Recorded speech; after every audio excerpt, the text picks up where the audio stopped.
अस्सलाम वालेकुम। मैं हूं हमज़ा वसीम PSX एनालिसिस से। तो बेसिकली आज की जो वीडियो है वो तीसरा पार्ट है हमारे प्लेलिस्ट का लॉन्ग टर्म इन्वेस्टिंग का। आप जा सकते हैं हमारे चैनल पे, उसी में जो प्लेलिस्ट का सेक्शन है उधर जाकर आपको एक प्लेलिस्ट मिलेगी लॉन्ग टर्म इन्वेस्टिंग के हवाले से, long term script selection technique, जो कि आप मेरे चैनल पे जाकर प्लेलिस्ट के ऑप्शन में जाकर देख सकते हैं। 2 वीडियोज़ अपलोडेड है। पहली थी बेसिक फंडामेंटल्स के ऊपर, जिसके अंदर मैंने जो नॉर्मल रेशोज़ है, जिसके अंदर PE रेशो हो गया, PEG रेशो हो गया, वो समझाया है। और जो दूसरा है वो मैंने इसके अंदर आप लोग को बताया कि आपने स्क्रिप्ट बेसिकली सेलेक्ट कैसे करना है, लॉन्ग टर्म इन्वेस्टिंग में किन चीज़ों का माइंडसेट आपने रखना चाहिए। मज़ीद आप लोग को ये भी बताया कि इन्फ्लेशन जब हाई हो उसमें कैसे आपने इन्वेस्टिंग करनी चाहिए और किस गोल्स को देखकर आपने इन्वेस्टिंग करनी चाहिए।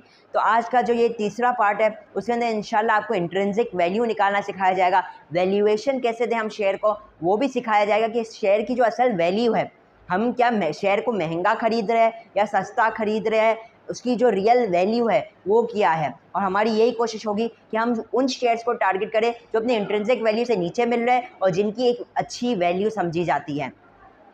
तो उसके लिए सबसे पहले आप लोग को ये समझना होगा कि जो वैल्यू हम देते हैं शेयर्स को, जो इंट्रिंसिक वैल्यू होती है शेयर की, एक बात हमेशा ये समझ लीजिए कि there is no universal formula, कोई ऐसा फार्मूला नहीं है दुनिया में इंट्रिंसिक वैल्यू को कैलकुलेट करने का। अलग अलग बड़े इन्वेस्टर्स अलग अलग टेक्निक से शेयर की इंट्रिंसिक वैल्यू निकालते हैं। उनमें से जो टेक्निक होती है, एक होती है अर्निंग बेस्ड होती है और एक होती है एसेट्स बेस्ड। ठीक है, आप 2 तरीके की वैल्यूएशन हम कंपनी को देते हैं। एक होती है कि आप जब कंपनी को उसकी अर्निंग्स पे बेस पे आप उसको वैल्यूएशन दें, और दूसरी होती है कंपनी की रियल एसेट्स, उसकी एसेट्स की वर्थ कितनी है, उसके बेस पे आपकी वैल्यूएशन कैलकुलेट होती है। इसका मैं आपको एक मिसाल छोटी सी ये दूंगा कि मान लीजिए आपकी एक ज़मीन है, प्रॉपर्टी है जो 1 करोड़ रुपए की है, या मान लीजिए 5, हम छोटी समझते हैं, 5 लाख रुपए की समझ लीजिए, छोटी सी प्रॉपर्टी है। अच्छा, अब हम ये अब मैं एक बिजनेसमैन हूँ, समझ लीजिए मैं उस प्रॉपर्टी का मालिक हूँ और उस प्रॉपर्टी से मुझे सालाना रेंट आता है 50,000 रुपीज़। अब मान लीजिए जो सेक्टर है ये रियल एस्टेट का जो बिज़नेस है, उसमें एक ये माना जाता है कि जो एक मैं एग्जांपल दे रहा हूँ, मिसाल है एक, कि जो भी आपकी ज़मीन होगी उसका 10% आपको रिटर्न मिलेगा ईयरली बेसिस के ऊपर, चाहे वो किराए के तौर पे हो। अब मैंने जो अपनी ज़मीन है वो किराए पे दी हुई है, मुझे उससे ईयरली एक आ रहा है किराया 50,000 रुपये का। तो अब मैं आपके पास आता हूँ बेचने के लिए, देखिए मेरे पास एक ज़मीन है, मैं उसे 50,000 रुपये की बेच रहा हूँ, आप मुझे उसकी क्या वैल्यू देंगे। तो अब वैल्यूएशन देने की अगर आप बात करेंगे अर्निंग बेस पे, तो आप बोलेंगे देखिए भाई मुझे जितनी भी ज़मीन है मुझे 10% रिटर्न मिलता है किराए के तौर पर। मतलब मैं मिसाल है कि मैं अगर 1 करोड़ रुपये की ज़मीन खरीदता हूँ तो मुझे ईयरली बेस पे 10 लाख रुपए की क्या कहते हैं अर्निंग्स आती है। अब अगर आप मुझे 50,000 इसमें आपको किराया आता है साल का, तो मैं वैल्यूएशन दूंगा 5 लाख रुपीज़, 10% अकॉर्डिंग टू 10% जो इसकी वैल्यू है, 10% रिटर्न। तो ये एक टेक्निक आ गई वैल्यूएशन देने की। मैंने उस ज़मीन की वैल्यू लगाई 5 लाख रुपीज़। अब दूसरा तरीका क्या है वैल्यूएशन देखने का, कि मैं उसकी मार्केट वैल्यू देखूं कि उस ज़मीन को अगर मैं बेचने जाऊं तो मुझे कितने की बिकेगी या मुझे कितने पैसे उसके अगेंस्ट मिलेंगे। वो दूसरा टेक्निक है। मान लीजिए अगर मैं उस मार्केट में बेचने जाता हूँ, मुझे 4.5 लाख उस ज़मीन के मिलते हैं, तो फिर मैं आप लोग को ऑफ़र दूंगा, चले मैं ऑफ़र दूंगा according to its market value, according to it assets value.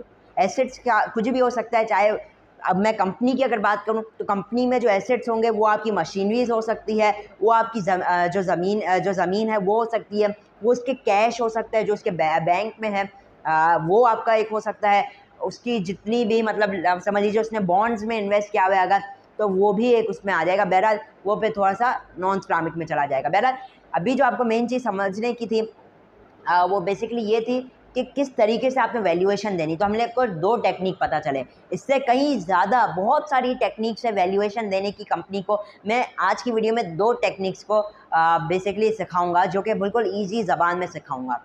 पहली होगी अर्निंग बेस्ड वैल्यूएशन, दूसरी होगी एसेट्स बेस्ड वैल्यूएशन।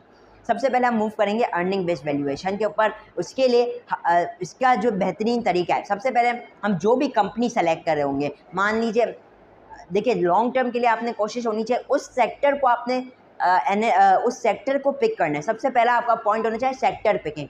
सेक्टर उस सेक्टर को पिक करना है जो कि आपको लगता है इन द नियर फ्यूचर आप लोगों को उसमें ग्रोथ दिखता है, उसमें एक बूम दिखता है। Rule number one of investing यही होना चाहिए कि आपकी जो सेक्टर सिलेक्शन है वो एक अच्छी हो। अगर सेक्टर सिलेक्शन अच्छी होगी तो ही अच्छा होगा, चाहे वो कंपनी 100 गुना अच्छी हो लेकिन उसमें कोई ग्रोथ नज़र ना आ रहा हो तो आपकी इन्वेस्टमेंट बेकार है। आपको होना चाहिए कि भाई आपकी कंपाउंड हो, आपकी जो रिटर्न है वो कंपाउंड होने चाहिए, ठीक है। अब हम सबसे पहले सही सेक्टर में एनालाइज करेंगे। मैंने कुछ सेक्टर्स आप लोगों को, जैसे अपनी पहली जो इससे पहले वाली वीडियो थी, जो दूसरा पार्ट बेसिकली आप कह लीजिए, जिसके अंदर मैंने इन्फ्लेशन वर्सेस स्टॉक मार्केट का समझाया था, उसके अंदर मैंने फार्मास्यूटिकल सेक्टर को चूज़ किया था, ठीक है, क्योंकि मुझे उसमें ग्रोथ दिखता है। अब ऐसे ही आप टेक्नोलॉजी सेक्टर को चूज़ कर सकते हैं। अब ऐसे ही आप टेक्नोलॉजी के अलावा मैं आज की वीडियो में सीमेंट सेक्टर का एनालाइज करूँगा, क्योंकि वो इस वक्त ज़्यादा बेहतर है। मैं नहीं कह रहा इन्वेस्टिंग के लिए, मैं सिर्फ आपको सिखा रहा हूँ कि मैं वैल्यूएशन कैसे देता हूँ, ठीक है। अब इसमें एक हम दूसरा पॉइंट समझेंगे। अब जो अर्निंग्स होती है, हम सिर्फ अर्निंग बेस पे भी नहीं करेंगे, ये तो एक हो गया, एक आपको एक उसकी वैल्यू पता चल गई कंपनी की। अब उसके बाद ऐसा नहीं आपको इंट्रिंसिक वैल्यू पता चली कि कंपनी उसके नीचे ट्रेड हो रही है, आप उसे फ़ौरन खरीद ले। आपने दूसरे पैरामीटर्स चेक करने होंगे, उनके ऊपर कितना कर्जा है, कितनी लायबिलिटीज़ है उनके ऊपर, या फिर हम दोनों तरीके से निकालेंगे, अर्निंग बेस भी निकालेंगे, बुक जो उसकी जो एसिड बेस्ड वैल्यू, उन दोनों को कंपेयर करेंगे।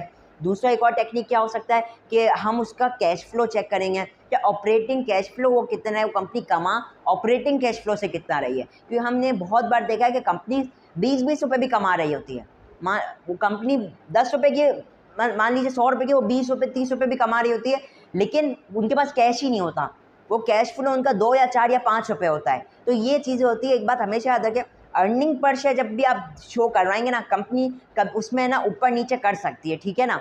मैं नहीं कह रहा हर बार होता है, कर सकती है, लेकिन जो कैश फ्लो स्टेटमेंट है वो आपको एक रियलिटी शो करेगी उस कंपनी का। तो कैश फ्लो स्टेटमेंट बहुत इंपॉर्टेंट है, जो कि आपने इन्वेस्टिंग के वक्त देखना लाजमी है।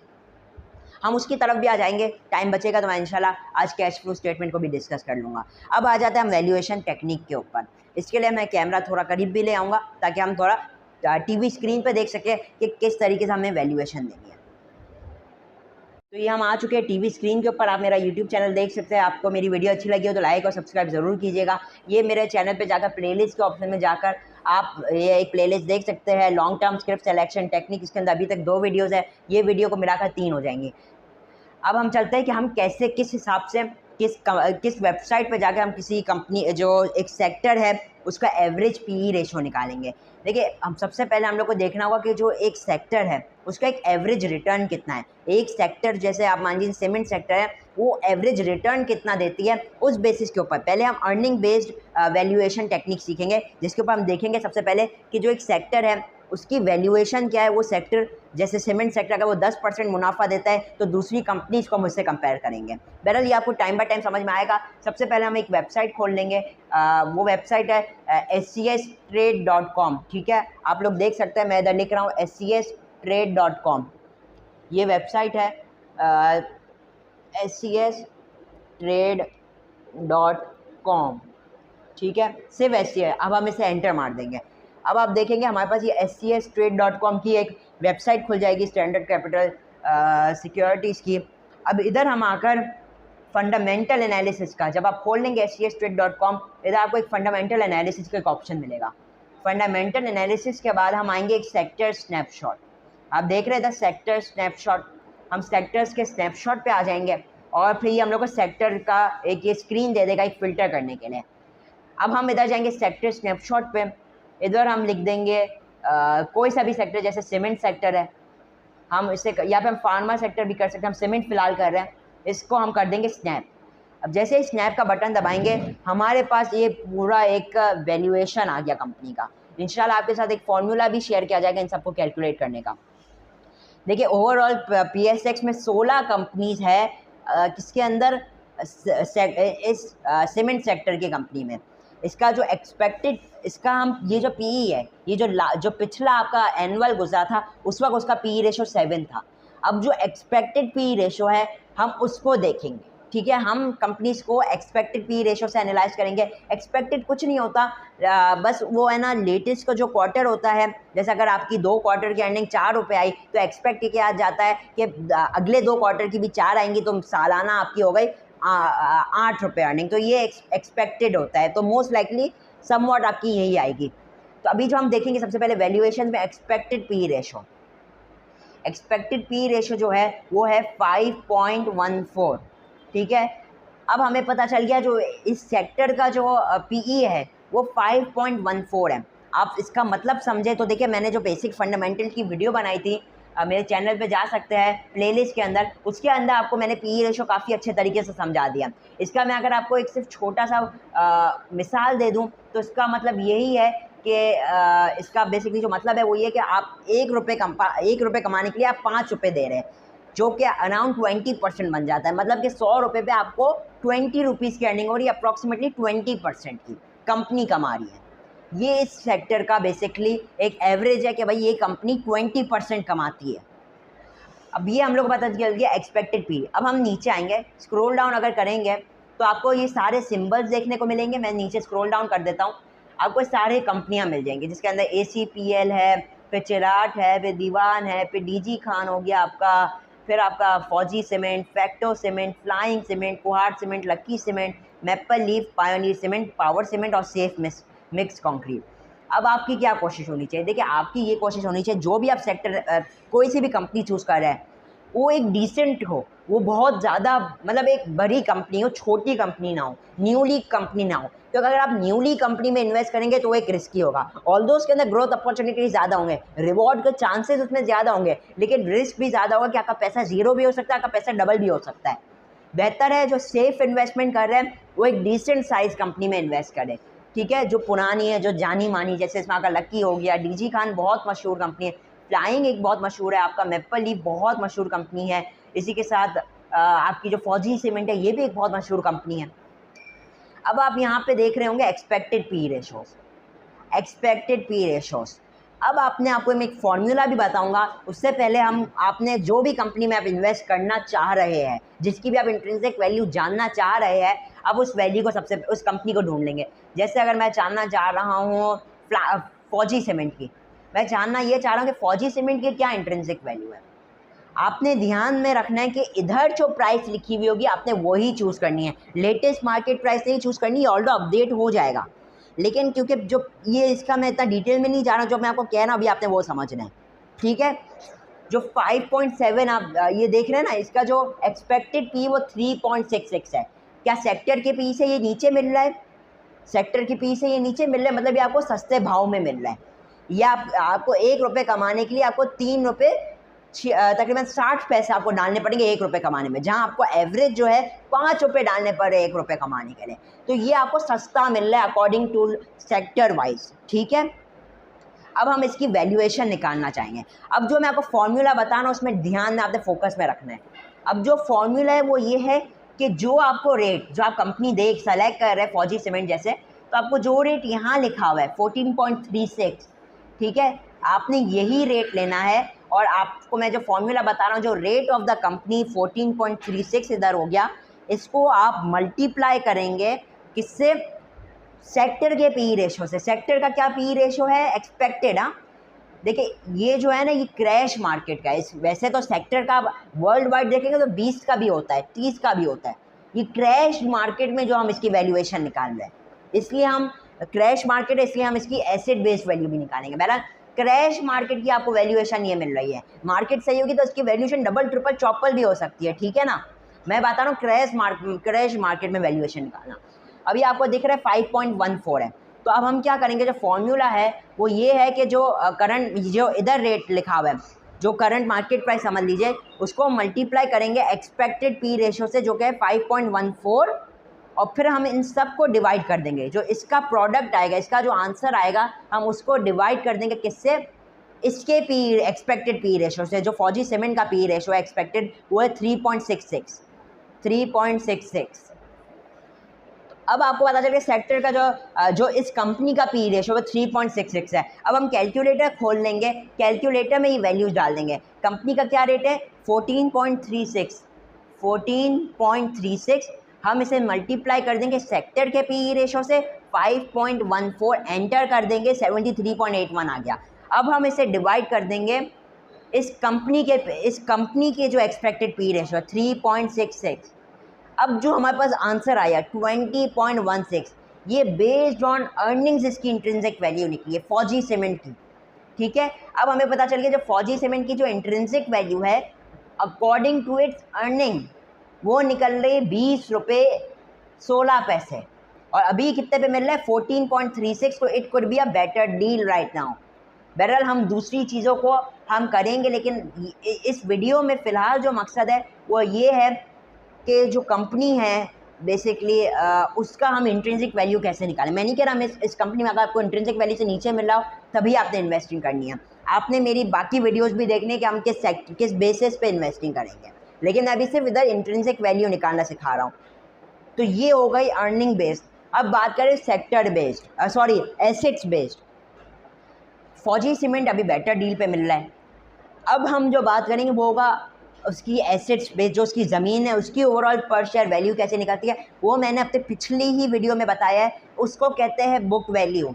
बुक वैल्यू कैसे निकलती है वो मैं जल्दी से बताता हूँ क्योंकि मेरे पास टाइम नहीं है, वीडियो काफ़ी लंबी हो रही है। तो आप जाएंगे KHIstocks.com की वेबसाइट पे, ये मैंने KHIstocks.com की वेबसाइट पे आ चुका हूँ। इधर हम कंपनी को सर्च कर देंगे, जैसे FCCL हो गया। अब देखिए बुक वैल्यू का जो ये नंबर है वो आपको कोई सी भी वेबसाइट पे मिल जाएगा, SCS की भी वेबसाइट पे मिल जाएगा, लेकिन मैं आपको सिखा रहा हूँ कि आप निकालेंगे खुद अपनी तसल्ली के लिए कैसे निकालेंगे, वो मैं आपको आज करना सिखाऊंगा, ठीक है। क्योंकि आता तो सबको है, कोई सी भी वेबसाइट पे आपको पता चल जाएगी बुक वैल्यू।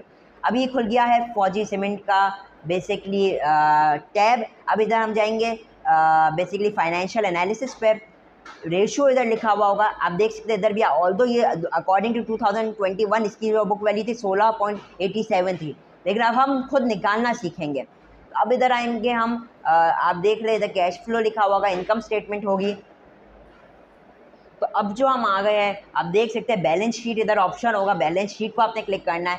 इधर आपके पास जो टोटल एसेट्स की वैल्यू आ रही है पिछले ये है 34 बिलियन है जैसे। तो अब आप जो टोटल एसेट्स होंगे उनको माइनस कर देंगे उसकी लायबिलिटीज से, जो कि बनती है 10.77 बिलियन। इसको माइनस करने के बाद आप क्या करेंगे कि उसके जो नंबर ऑफ़ शेयर्स है उससे डिवाइड कर देंगे, तो जो आपके पास वैल्यू आएगी वो उसकी एसेट बेस्ड होगी। अल्लाह ना करे कंपनी अगर डूब जाती है तो अगर वो अपना माल, अपने जो एसेट्स है ज़मीनें हैं वो बेच देंगे तो उनके पास कितना पैसा आएगा। वैसे अगर हम बात कर लीजिए फौजी सीमेंट का जो 2022 के ऊपर जो एक्सपेक्टेड बुक वैल्यू, जो बुक वैल्यू आ रही है बेस्ड ऑन 2022 के जो 3 क्वार्टर्स में आ रही है, एक बात याद रखिए इधर आपको नहीं मिलेगी क्योंकि क्या मसला है कि ये आएगी 2021 तक। अब हम बात करें 2022 तक की जो 3rd क्वार्टर की जो इनकी रिपोर्ट आई वो आप यहाँ पे जाकर देख सकते हैं। उसकी जो बेसिकली जो ट्रांसमिशन रिपोर्ट है उधर से जाकर आप देख सकेंगे जो भी एसेट्स है उसको, अगर आप ये जितने भी एसेट्स है उसको आप माइनस कर देंगे उनकी लाइबिलिटीज़ से और डिवाइड कर देंगे उनके नंबर ऑफ़ शेयर्स से, तो आपके पास आ जाएगी वैल्यू। और जो मेरे पास इधर वैल्यू आ रही है, इसकी बुक वैल्यू आ रही है वेबसाइट के ऊपर, वो 19.85 आ रही है। तो हमने देखा कि जो हमारी अर्निंग बेस्ड वैल्यूएशन थी वो 20.16 थी, और जो बुक वैल्यू है वो भी 19.85 है, और अभी 14 रुपये पे मिल रहा है। तो it is a fair deal according to its intrinsic value. खाली इसके ऊपर आपने नहीं ख़रीदना है, लेकिन ये एक फेयर डील बन सकता है।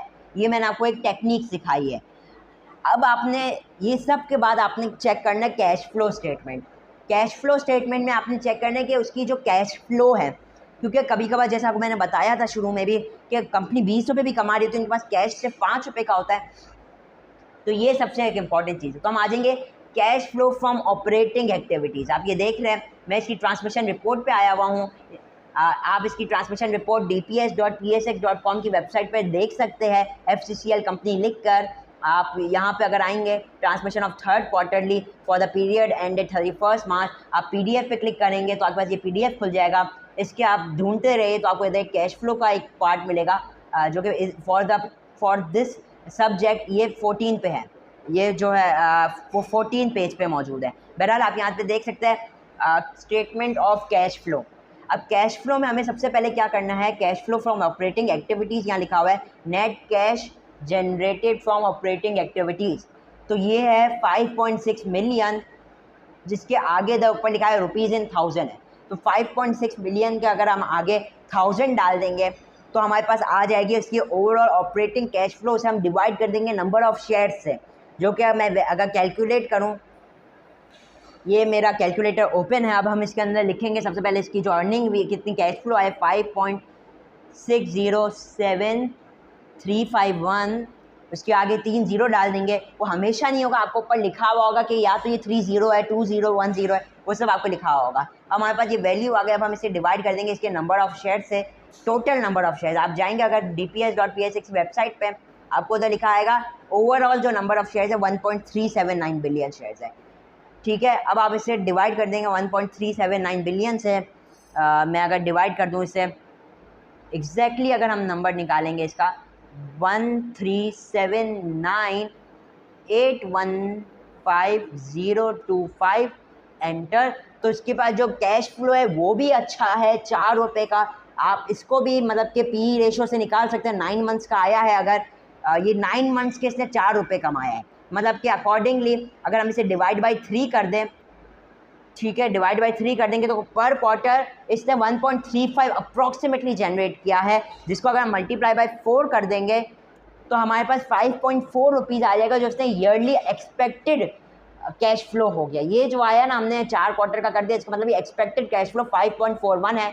करंटली ये जो मिल रहा है वो 14 रुपये पे मिल रहा है, तो 14 रुपये को अगर हम 5.41 देखा है तो ये 30-40% बनता है, तो एक काफ़ी फेयर डील ये निकल के आ जाएगी। अब इसी के साथ हम अगर इधर आ जाए थर्ड क्वार्टर के ऊपर, तो अब ये दो हो गया cash flow from operating activities. अब जो इसके पास कैश मौजूद है, आप देखेंगे cash at the cash equivalents जो है होगा बिल्कुल जो एंड इसके पास जो कैश मौजूद है वो सबसे नीचे आपको दिखा 1.2 मिलियन इधर लिखा है। आप 3 ज़ीरो ऐड कर देंगे तो अप्रॉक्सीमेटली 1.2 बिलियन के पास कैश मौजूद है। उससे आप डिवाइड कर देंगे नंबर ऑफ क्या कहते हैं शेयर से, तो आपके पास इसका जो कैश पर शेयर इनके पास पड़ा हुआ है वो भी आपको पता चल जाएगा। आप देख सकते हैं सबसे ज़्यादा जो इनके पास कैश गया है वो किधर गया है, इन्वेस्टिंग एक्टिविटीज़। इन्होंने additions in property plant and equipment, इन्होंने अपनी जो प्लांट है जो उनकी प्रॉपर्टी है उसके अंदर उन्होंने इजाफा किया। उसके अंदर इन्होंने जो उन्होंने 5 अरब कमाया था ना, आप समझ लीजिए उसका 4.5 अरब इन्होंने प्रॉपर्टीज़ में इन्वेस्ट कर दिया, प्लांट में इन्वेस्ट कर दिया। प्लांट मतलब जो हो सकता है सीमेंट मेकिंग हो, इक्विपमेंट हो गया, उसके अंदर इन्वेस्ट किया है। इसका ये मतलब है कि इन द नियर फ्यूचर हो सकता है इसके अंदर इसकी अर्निंग्स में भी इजाफा हो। तो ये टेक्निक है। आप मैं बहुत डिटेल में जाऊंगा तो ये वीडियो तो बहुत लंबी हो जाएगी।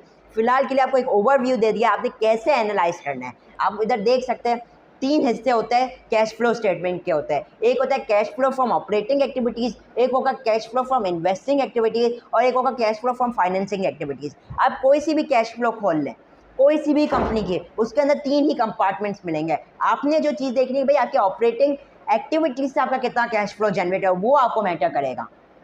बहरहाल अब जैसे हो गया cash flow from financing activities, इसके अंदर आपका डिविडेंड उसने जो पे किया होगा या पे कोई राइट शेयर हो या जो भी हो वो सब आपका फाइनेंसिंग में आएगा। इन्वेस्टिंग के अंदर कि आपने री इन्वेस्ट कितना किया एसेट्स के अंदर, और जो आपका ऑपरेटिंग मतलब आप जो भी ऑपरेशन आपके चल रहे हैं उसके ऊपर क्या हो रहा है। अब वीडियो काफ़ी लंबी हो गई। देखिए ओवरऑल होपफुली आपको इस वीडियो से कुछ ना कुछ तो ज़रूर मिला होगा हेल्प। अगर वीडियो अच्छी लगी तो मेरे चैनल को लाइक और सब्सक्राइब ज़रूर कीजिएगा। इसी के साथ हम लॉन्ग टर्म सीरीज़ को कंटिन्यू करेंगे। आप लोगों को पूरा सिखा देंगे कि आपने लॉन्ग टर्म इन्वेस्टिंग कैसे करनी है, long term mindset for your better future. इसी के साथ इजाज़त चाहता हूँ। मैं हूँ हमजा वसीम PSX एनालिसिस से।